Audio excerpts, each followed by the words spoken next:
finger-wagging, nannying control freaks, there are plenty of them to choose from on the benches opposite. They actually talked and filibustered, and they talked about ferrets so much that I was not even able to speak. Liz Truss. Thank you, Mr. Deputy Speaker.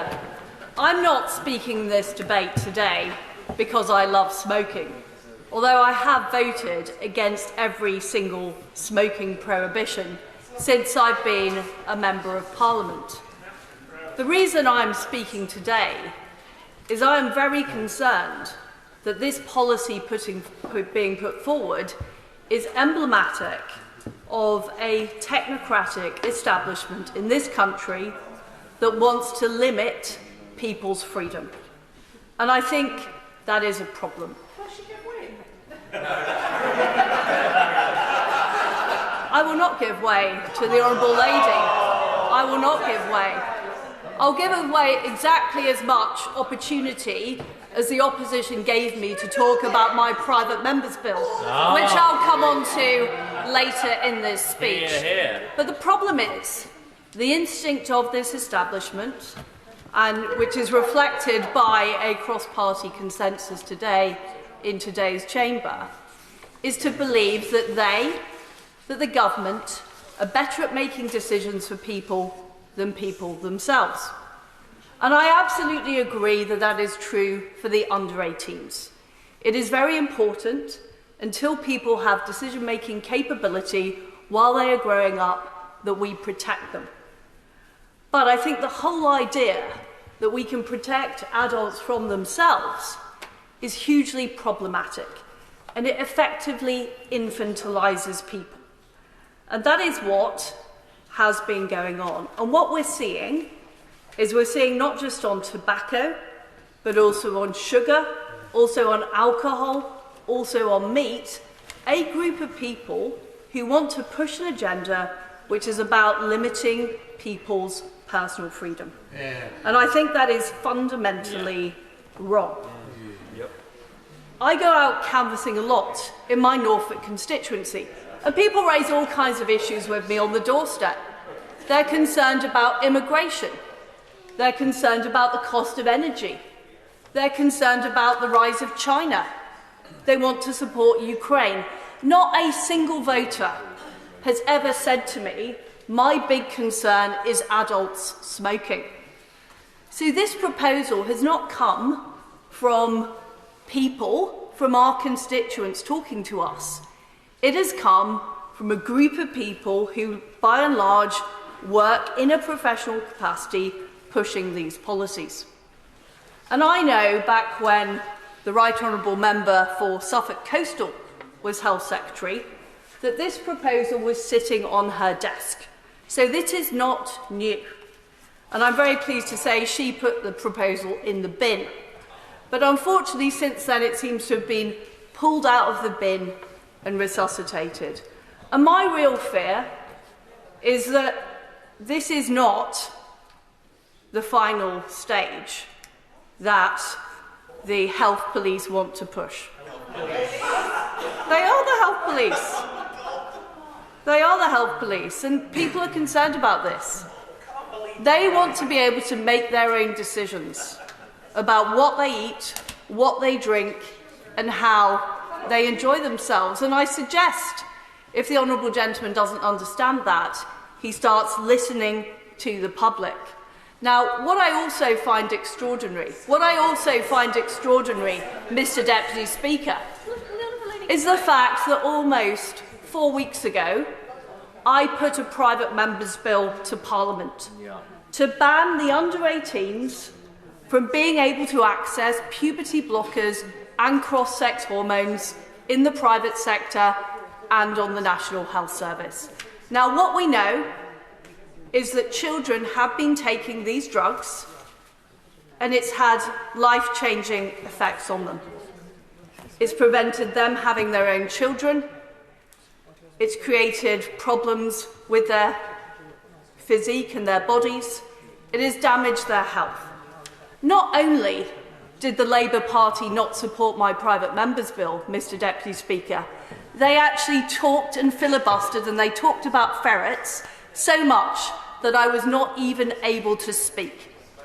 These are the same people who were saying that we should, in the future, be banning cigarettes for 30-year-olds, and yet they won't vote to ban puberty blockers and cross-sex hormones for the under-18s. Now, thank goodness that Hilary Cass has come forward with her report, and I welcome the Health Secretary's support for that. But this is what we should be legislating on. We should be legislating on implementing the recommendations in the Hilary Cass report to prevent real danger to our children, rather than a virtue signalling piece of legislation about protecting adults from themselves in the future.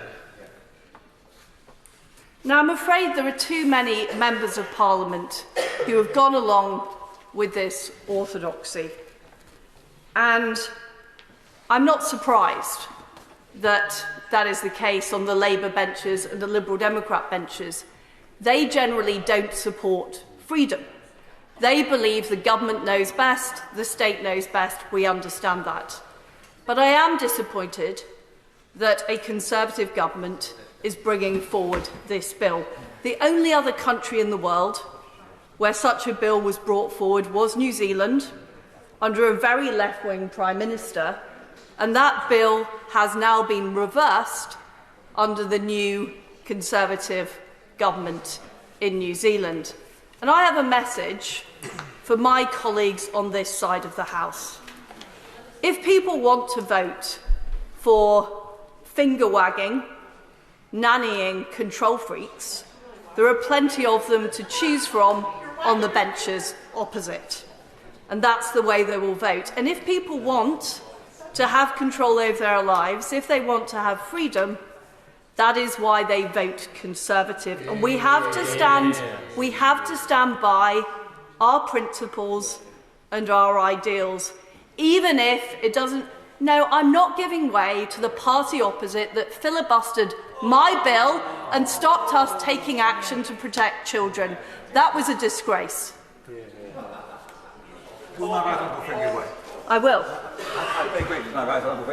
Did she hear the comments of Sir Chris Whitty on the radio this morning when he refused to apologise or explain for the failures of the NHS to deal with the issue of puberty blockers, whilst at the same time professing great support for these oppressive measures which are before the House today?